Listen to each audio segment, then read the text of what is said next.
CM Revanth సొంత జిల్లా పాలమూరులో కాంగ్రెస్ కు భారీ షాక్ తగిలింది.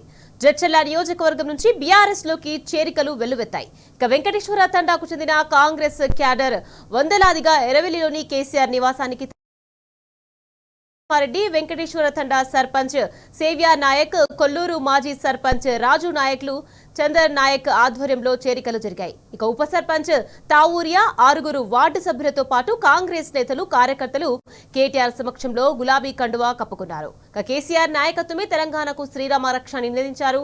గులాబీ బాస్ మళ్లీ సీఎం కావడం ఖాయమని స్పష్టం చేశారు. ఈ సందర్భంగా జై కేసీఆర్, జై హో బీఆర్ఎస్ నినాదాలతో ఎరవెల్లి హోరెత్తింది.